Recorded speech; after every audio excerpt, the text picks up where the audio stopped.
Welcome to Tanach Study and to Sefer Study. I'm Nachliel Selavan, and you are watching Archaeology Snapshot on Sefer Mishle. And before I go on, I just want to ask you to take a few seconds to hit that thumbs up like button for the YouTube algorithm so that these videos continue to be recommended to more and more people. Thank you very much. Without further ado, Sefer Mishle, we hope to go over four basic questions, which is when is the story happening, who are the main players, where are the main locations, with some highlights from history and archaeology. Now, of course, this is our mission statement for all of Archaeology Snapshot and Sefer Study. However, when it comes to Sefer Mishle, and specifically the genre of Sifrut haChokma, which I'll expand on in a moment, it's very challenging to do this, which is why it's taken me such a long time to figure out how exactly to present Sefer Mishle from a historical, archaeological perspective without overcomplicating things. And that has been very complicated. So let's get into it. I've really tried to condense this to three main topics, and I really hope that this will be satisfactory. Of course, please let us know. Since this particular video on Tanach Study does not allow you to post comments, I really hope you reach out to me with any questions, comments, or feedback. I'd really appreciate that because this is a very challenging episode, and I'm always trying to get better. And of course, I have Iyov, which is way overdue at this point. And then there's also Kohelet. So these are going to be challenging Sefarim to do, just as the previous one, Tehillim, was pretty challenging, but I think we managed to get through it, and I got some really good feedback from you guys. So I really appreciate the feedback, and I appreciate your hitting the thumbs up, the like, and if you take a look, you'll see how many people viewed it versus how many people clicked the like button. You'll know you're one of the few people who actually take a few seconds to click that like button, and it really means a lot. So thank you so much for doing that. Let's get on with it. Sefer Mishle, or as the Vulgata translation calls it, Proverbium Liber, or as Rabbeinu Saadia Gaon calls it, Sefer haChokma. Sefer haChokma, the Book of Wisdom, is basically the Jewish equivalent of Aristotle and Plato in the Greek world, which is basically the philosophers which are the foundation of society. According to Chazal and according to the Gemara and Baba Batra, Shlomo haMelekh authored three books, which is Kohelet, Shir haShirim, and Mishle, at different periods in his life. Now, that doesn't mean that he necessarily authored every single word in Mishle, and we're going to get into that a little bit because Chazal actually discuss some of these things. Not only Chazal, in fact, if you actually read Sefer Mishle, you'll realize that Sefer Mishle itself tells you that there are more people involved in Sefer Mishle. So it's really important to give it the other names, like Rasag calls it Sefer haChokma, as opposed to just Mishle Shelomo, which is a significant part of Sefer Mishle, but not necessarily all of it, according to the claims of the Sefer itself. So this is a very important conversation. Sifrut haChokma.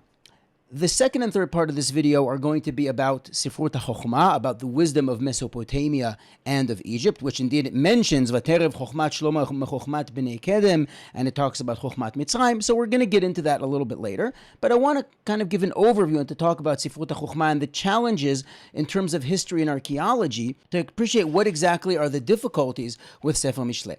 So first of all, chronologically speaking, according to the Gemara and Baba Batra, which organizes the Tanakh, what's known as the canon, the canonization, the Chavdalat Sefarim, the 14 books, it mentions them in a chronological order, starting with Ruth, which is, of course, preceding David haMelekh, then Tehillim, David haMelekh, which we discussed in the episode of Tehillim, also includes some other contributors as well. Then there is Iyov, which according to one of the opinions was written in the time of David haMelekh, but there are several suggestions as to when historically Iyov happened, if it even happened at all, and Be'ezrat Hashem we're going to get into that in the next episode. And then there is Mishle and Kohelet and Shir haShirim, the love song which Shlomo haMelekh wrote later in his life. What exactly is Mishle? Now, if you think about a mashal, you think of the word, let's say, lekach, which comes from lakachat, which means a takeaway. A mashal we usually consider to be a comparison, but the word mashal actually has many different meanings just by examining the simple peshat in Tanakh. It can mean a sermon, it can mean a small prophecy, it can mean teaching a little lesson, it can also mean bite-sized philosophy nuggets, right? It can mean all sorts of things from lamentation to ridiculing somebody to giving someone tohecha or reprimanding them, as well as setting someone straight or ridiculing somebody philosophically, or a little bit of a give or take. So Mishle includes a lot of different things, and if you actually read through Mishle, it becomes very apparent that Mishle is not just a mashal, just metaphors. As we say, Proverbs is a very, very generic term. The Proverbium Liber, as I mentioned, the book of Proverbs. But the word Mishle, again, is a tricky one. There's a few other important words in Mishle that we're going to need to discuss a little bit later. So, a few questions. First of all, the when and the where. If you look in Mishle itself, it gives you a hint as to where exactly these Mishle were taking place, these exchanges of wisdom were taking place, and you can sort of use forensic analysis of the text in order to figure out what was the environment like in which Sefer Mishle is taking place. So, for example, I read to you from the beginning of Mishle. This is in Perek Aleph Pasuk Chaf. Chochmot bachutz tarona, barochovot titen kola. Wisdom is out there in the streets, it's in the roads, it's outdoors, okay? And then you have in the beginning of Perek Chet, halo chochma tikra utvuna titen kola. So wisdom, chochma, they're out there in the open, they're in the streets. Berosh meromim alei darech, on the road. Bet netivot nitzava. Liad she'arim lefi karet. It's by the gates, by the mouth of the city, by the entrance to the city. Mevo petachim tarona. It's at the entrance. In other words, it's happening in the shar, just like the shofotim v'shotrim, or just like lehavdil, we have the Greek agora, which is basically the marketplace, which we know is outside the city gates. That's where the Greek philosophy is happening, and that's why I use this famous painting by Raphael in the background from the Vatican, which shows you Aristotle, which shows you Socrates. It's called the School of Athens. So we have lehavdil, the School of Jerusalem. And we have this concept of wisdom exchange happening lefi karet. It's happening at the entrance to the city. That's where the foreign exchange is happening. The forex is happening, right? The marketplace. Okay. So we have that concept.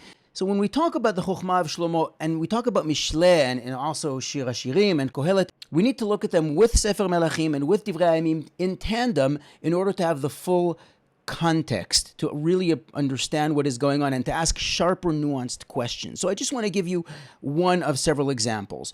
When you read Sefer Kohelet, you have to have in mind what it says about the Chokhmah of Shelomo in Sefer Melachim and of course in Divrei Hayamim, and I'm reading in Melachim Aleph in Pasuk Tet, Vayiten Elohim Chokhmah li Shlomo utvuna harbe me'od. So God of course gives Shlomo a lot of wisdom, verochav lev, etc., etc. Vaterev Chokhmat Shelomo mechokhmat kol bnei kedem. His wisdom surpasses all of those of the East, in other words, Mesopotamia, which of course relates to Iyov, as we'll discuss Be'ezrat Hashem in that episode. Umikol chokhmat Mitzrayim. The wisdom of Egypt is acknowledged because, of course, Egypt is the leading civilization at the time of Shelomo haMelekh. They're only going to be surpassed later by Assyria and then Babylon and then Persia and then Greece and then Rome. So Egypt is really the equivalent of the West in this time, in terms of thought, in terms of philosophy, in terms of commerce, trade, style, culture, all those other kinds of things. ויחכם מכל האדם, מאתן האזרחי, והמן, וחלקול, ודרדה, בני מחול. So these are famous philosophers who were known at their time.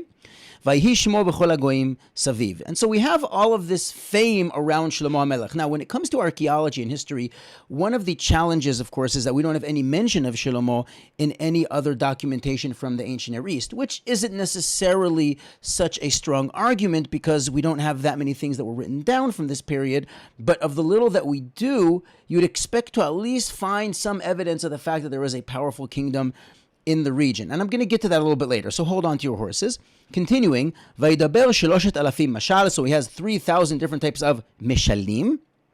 Vayhi Shiro Hamisha Va'alef, so he's also writing poetry. Vaydaber Al Ha'etzim, Min Ha'erez Asher Balevanon, V'Ha'ezov Asher Yotze Bakir. He talks all about plants and hyssop, and even the smallest forms of life. Vaydaber ala behema ve'al ha'ov ve'al ha'remes ve'al ha'dagim. And everybody, of course, comes to hear the chokhmah of Shelomo haMelekh. So this is very important. And it tells us that Shelomo haMelech's wisdom was appreciated in the ancient Near East. Of course, we have stories of Malkat Sheva who comes, and we have Hiram, the king of Tzor. So he's an important figure. I'm going to talk very soon about the historic and archaeological questions and some new discoveries which can shed light a little bit on the challenges to Shelomo haMelekh. But I want to point out that when you read through the story of Shelomo haMelekh, and you read the trade, the international trade that he has, To move on then to the philosophical foreign exchange, it makes a lot of sense because you have travel routes, you have travels that we know from, for example, the end of Mishle. I mean, we have Hayta ka'aniyot socher mimerchak tavi lachma. We have these ships that are coming in from all over. And the stories reflect a certain reality of international trade. So we have spices that are coming from different places, right? Hayta ka'aniyot socher mimerchak tavi lachma. The fact that you can even say that reflects a certain reality that was common at the time that Mishle was written. So it's important to look at these details. And when you go through Mishle, there's a lot of mention of the upper class, the ruling class, and the high society, the lifestyle, and the fact that there's bamot and mizbechot in central places, which reflects the reality of Beit Rishon. So we understand that it's a very early writing historically and archaeologically. But there's still more questions, and again, I'm going to address that very soon. But I want to mention the division of the book and the authorship of the book. I'm going to go with Dat Mikra's presentation, which is one of several that Dat Mikra presents, but there are several different ways in which you can divide Sefer Mishle. It's basically three major sections, like Ele Mishle Shelomo and so on.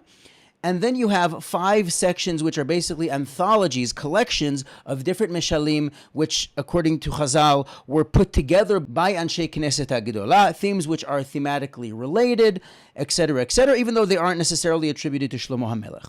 So, for example, you have Eitan and Heman, and you have Lemuel, names which clearly say these are written by so-and-so, and they don't say that they're from Shlomo HaMelekh. And this isn't considered to be an issue by Chazal.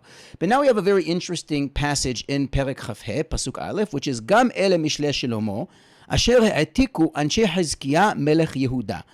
These two are more of the mishalim of Shlomo HaMelekh, which were ha'atiku, in modern Hebrew, copied by the scholars of Chizkiyahu Melech Yehuda. In other words, in the time of Chizkiyahu, there are houses of scholars who are transmitting this chokhmah, which is attributed to Shlomo HaMelekh, and they are ma'atik them. Now, how exactly to understand lehatik is a complex discussion. It doesn't necessarily mean copied down. It could also mean that they redacted it. In other words, they took from here and they took from there, and they compared and contrasted the different versions, and they put it together in a certain way and in a certain organization. It's not clear, and there's various of the Mefarshim who discuss what exactly this means. So not to take this lightly, it isn't that they copied it one-to-one, but it's actually a very important discussion. But the main takeaway here is that it wasn't necessarily all written by Shlomo HaMelekh, and it isn't expected to be understood that way. However, it's mostly Shlomo HaMelekh with other parts that are sort of complementing it into a complete whole. Now, in terms of the questions about the historicity. So it's complex, of course, and even in the scholarly debate, the question of when Mishle was written keeps on getting pushed farther and farther back as more archaeology comes up. So I would like to just fine-tune 2 main issues which are brought in context of Malchut Shlomo HaMelekh. The first one is architecture. The second is literacy. What do I mean by architecture? The assumption is that if Shlomo HaMelekh was as powerful with a vast kingdom as described in Sefer Melachim and in Sefer Divrei HaYamim, you must expect to see royal architecture of a certain type. And the fact is that it has not been found, with very few exceptions. In other words, the capital city, a little bit here, a little bit there, but not as far and wide as you'd expect. That is a serious challenge. However, recent studies by Erez Ben-Yosef of Tel Aviv University in the Negev as well as in Jordan shows us that we are actually making a classic mistake that we always do, which is projecting our assumptions into the past. In other words, since kingdom means X, Y, and Z, and since you have to have these sort of buildings in order to be called a kingdom, and since we don't find them, therefore there couldn't have been a kingdom at that time. These assumptions are being completely challenged, And Professor Erez Ben-Yosef is about to make some serious publication about this, which is about to be responded to by Israel Finkelstein of Tel Aviv University, who's the main person who's arguing that Shlomo haMelekh could not have been as powerful with a vast kingdom as described in Melachim because of these issues. He hasn't responded in public yet, but it's going to be coming out really, really soon. So I'm going to put some links in the description to help you follow some of this conversation. There's stuff on academia.edu and more. And what Professor Erez Ben-Yosef has discovered is that in certain cities that were actually washed away by the flash floods of the Negev, they discovered argaman, royal purple, in fabrics from the time of Shlomo haMelekh, and they discovered that the architecture there is such that there may have been one central structure with a lot of temporary structures such as tents. In other words, there is access to the most precious and expensive materials of the highest quality, which would not be possible with a bunch of nomads or with a small kingdom of the type that Finkelstein, for example, says was in the time of Shlomo haMelekh. It challenges those conventions, and yet it challenges the conventions of what you would expect a royal city to look like, because apparently they have the royalty, they have the fabrics, they have the materials, and they have the power, but they don't have the architecture you would expect. Maybe you have one central structure in the capital, but that's about it. That challenges it. The second issue has to do with literacy, and the assumption is high literacy appears much later than you would expect based on what you understand of Shlomo haMelekh. And this, of course, is a broader conversation, but there are several significant challenges to this, and of course, there's always more and more discoveries. So the short answer to this, which my father often says, is just wait 20 years, and more will be uncovered. Okay, and now to our next section, the wisdom of Egypt. As we mentioned, Vaterev Chochmat Shlomo mechochmat bnei Kedem umechochmat Mitzrayim. What is the wisdom of Egypt? Egypt, of course, was the leading culture, the leading society of the ancient Near East for several thousand years. And also in the time of Shlomo haMelekh, as we know, Shlomo haMelekh married Bat Paro, and we know that Egypt continues to dominate the region until the rise of Assyria, more or less around the time of Achaz and Chizkiyahu, hundreds of years later. Egypt is known for having scriptures of different types, for having scribes, as these images from the Met and from other museums show us. These are scribes. And indeed, the scribes of Egypt have been found going way back, dating to the Old Kingdom from the time of the pyramids. And these are miniature models from the Metropolitan Museum, but there are some of many where you see scribes sitting in a regular household. There are scribes that are being trained, and they sit in the courts of kings, and they have their own genre of wisdom. Now, when it comes to Mishle, there is a particular genre of wisdom that comes from Egypt, which is very similar to Mishle in many ways. And in fact, even in Mishle itself, there are expressions which actually come from Egypt and are less typical of Hebrew.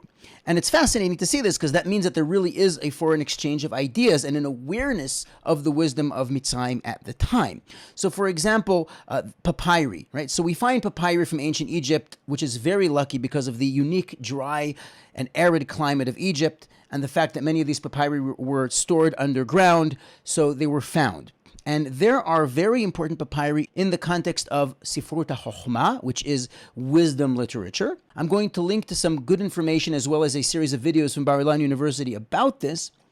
And I want to point out two important ones and actually to read to them for you in Hebrew with my free translation so that you can appreciate them. One of them is called the Instructions of Ani, which is from the 18th, 19th century. In other words, more or less from the time of Ramses the Great, which we discussed in earlier episodes, is either Yetziat Mitzrayim or 200 years earlier, but hundreds of years before Shelomo haMelekh. Either way, you cut the cake. So the instructions of Ani are very similar to Mishle, first of all, in topic, because they are basically somebody of higher status, like a father or a teacher, instructing a child on how to behave and how to conduct himself in society by the king, how to treat the elderly. In other words, very similar to the Shema Beni Musar Avicha V'al Titosh Torat Imecha, all those sorts of things. So the translation into Hebrew is, of course, done with a keen eye on Hebrew, so the choice of translation may be different in English. I'm reading in Hebrew.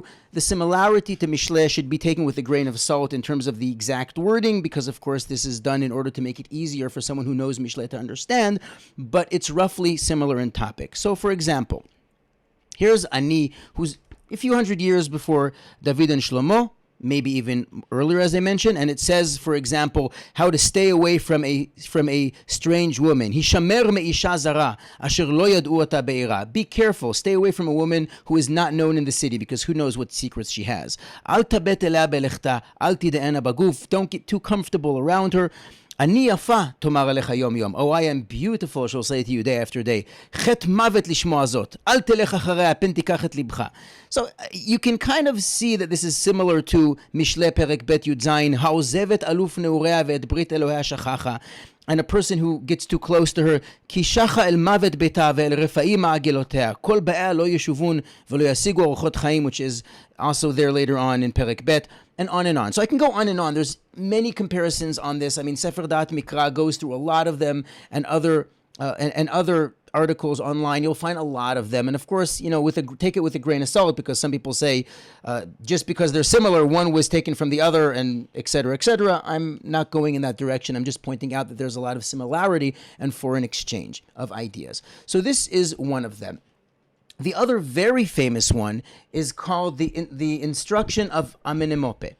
And this is just one fragment of stone with ink on it, but actually the British Museum has almost a complete papyrus of all 30 sections of the instructions of Amenemope from the New Kingdom, which is also known as the time, of course, of Ramses, right? The New Kingdom, it's a time of a focus on morality in Egypt, which, of course, there's a lot to discuss when it comes to understanding Ramses, Yetziat Mitzrayim, and as we come close to Yom Kippur to talk about the Midrash of Paro, teaching about Teshuvah. Very interesting conversations, and there are those who go into that conversation. I'm just mentioning it in passing. But I want to read to you some of the instructions of Amenemope in order to show you just how similar it is. So bear with me, I'm reading from the indices here in Dat Mikra, which really lines it up beautifully. So for example, in Mishle, Hat oznecha ushma divrei chachamim, and in Amenemope, hat oznecha ushma et advarim asher yomru. Continuing, Mishle, velibcha tashit ledaati, ki na'im tishmerem bebitnecha. So it will be very pleasant if you store them in your stomach. And by the way, that word, ki tishmerem bebitnecha, is taken from Egyptian lingo, and it is not typical of Hebrew. You would really say, in Hebrew, you would say tishmerem al libecha, put them in your heart, not in your belly, which is, again, typical of Egypt. And you need to know Egyptian literature to be sensitive to this. And in Amenemope, it says, velibcha tashit ledaatam, tov tetotam belibecha, etc., etc. And there's many more. So, for example, in Mishle Chavbet, lehashiv amarim emet lesholchecha, to be able to return to the person who sent you words of truth. And here it says in Amenemope, ladat la'ashiv ma'aneh le'omreu la'anot teshuvah lesholcheu. And on and on and on and on. And the point is that there's a lot of similarities, except there's also a lot of differences. Because the main point in Amenemope is that the focus is on the upper class and on the gods and on the pharaoh. Whereas in Mishle, it's on Yirat Hashem, and it's on the family structure. So the focus is different, even though there are similarities which show you that there is a cultural language that is being shared with Sifrut HaChochma and Sifrut Bnei Kedem. And of course, if Shelomo is going to communicate to people who are influenced by and are coming from and going to Egypt, you're going to speak to them in a language that they understand, and you're of course influenced by that language, and that's totally fine, right? But it's adjusted to a Jewish sensitivity, to a sensitivity of Yirat Shamayim and other values. And that is a key difference between Amenemope and Mishle. That is Chochmat Mitzrayim. Our final part for today is Chochmat Bnei Kedem, the wisdom of the ancient Near East. Now, we know about a lot of this wisdom from the great libraries of the Assyrian Empire, such as this image from the British Museum, which is of the library of Ashurbanipal. Ashurbanipal's library had thousands and thousands of clay documents, which are copies of ancient Mesopotamian stories, such as their creation myths and all that kind of stuff. You've heard of Gilgamesh, you've heard of Enuma Elish, right? You've probably heard the stuff. And it also has many different stories. Now, why am I mentioning Assyria? Because there is a famous Assyrian scribe who I mentioned in previous episodes who attributes his own writing to the time of Sancheriv. He says he's actually the scribe of Sancheriv, the king of Assyria. So this is the time of Chizkiyahu, whose own Chachamim, of course, were the Ma'atikim, the redactors or compilers or copiers, transmitters of Mishle Shelomo, right? And this is called Milayachikar. we actually found an Aramaic copy on papyrus from the 5th century in BCE, in other words, 2,500 years ago, in other words, 200 years after Sancheriv, after Chizkiyahu, and it was found in the island of Elephantine, Yeb, which is where there was a Jewish garrison from the times of Menashe on into the Persian period, and we've spoken about this in several occasions, about the Elephantine Papyri. So this is really awesome, and I think there's a copy of this in the Brooklyn Museum, because it's the Brooklyn Museum that has a lot of these Elephantine Papyri. A few of them are actually on display in the Brooklyn Museum in New York. And I would like to read to you just a little bit about it, but what's typical of Achikar, and in general of the wisdom of the ancient Near East that we found a lot of, is that it's an argument form. And sometimes it's a discussion between trees and plants and animals, which is very similar to what it says about Shelomo haMelekh, about Vaydaber al ha'etzim ve'al ha'ezov asher bakir, and about all of the animals, etc. So it's similar in genre to what people were used to in the region. So I'm reading to you just a little bit from Achikar. So for example, in Mishle it says in Perek Gimel, Al tei chacham be'enecha, and in Achikar, Al tomar chacham ani, ve'acharim lo ken yachshevun. Very similar, don't think so highly of yourself. Okay. Now, in Perek Daled Mishle, Mikol Mishmar Netzor Libecha, just protect your heart from all harm. And here in Aramaic, Min Kol Mintara Tor Pumach, from all, safeguard your mouth from all. Or for example, in Perek Vav, Al Tachmod Yofiyah Bilevavecha, Ve'al Tikachecha Be'afapeh. Don't be swayed by the beauty of the strange woman who will lead you astray. And here it is, Bni Al Yashet Libcha Al Yefi Isha, O Bilvavcha Al Tachmedena. Don't covet her, and don't be led astray by her beauty. And it goes on and on and on and on. And the point is that there's a lot of similarity. So let's just summarize what we've seen until now. Though we see that from examining the style of writing in Mishle, as well as the context based on things that are written both in Mishle and in Shir haShirim, which talk about international trade and spice, as I mentioned earlier in Shir haShirim, and I'll link to that in the description as well. And from the writings in Sefer Melachim and in Divrei Hayamim, you can put together a picture of what the reality was like in the state, in the country, in the kingdom of Shelomo haMelekh, what the society was like geopolitically, economically, spiritually, ecumenically, grammatically, and philosophically. You can learn a lot about it, and there's a lot to talk about in terms of the context of Chokhmat Bnei Kedem, the wisdom of Mesopotamia, as well as Chokhmat Mitzrayim, the wisdom of Egypt. And you can see that this is not happening in a vacuum, and of course there are many unanswered questions, but this is an overview of Mishle Shelomo, and hopefully we're going to have a lot of fun going a little bit deeper into some really cool details about the wisdom of the ancient Near East when we get Be'ezrat Hashem next episode. And as Chazal tell us in Masechet Berachot, if you have a dream about Tehillim, Yitzapeh lechasidut. You should look forward to having chasidut, piety, like David haMelekh. If you dream of Mishle, Yitzapeh lechokhma, you should look forward to becoming wiser. And if you dream of Iyov, Yitzapeh lepuranut, you should be worried about some trouble. So let's not worry about the trouble for next week. Let's just hope for wisdom, and let's hope that this Rosh Hashanah we will all be written in Sefer Chaim Tovim. I want to wish you Shana Tova, K'tiva v'Chatima Tova to you and all of your family. Thank you so much for your patience with this episode, which took over a month to think about and preparing and actually doing. If you're watching this a few years in the future, of course, you wouldn't know that, but I needed to let you know that because it was very stressful for me to figure out how to do this. Anyway, thank you for watching. Please like, subscribe, share this video, tell us what you think about it, and I will see you Be'ezrat Hashem next year in Tafshin Pei Bet for the continuation of Sefer Study Archaeology Snapshot in Sefer Yob. And let's hope it'll be a good job.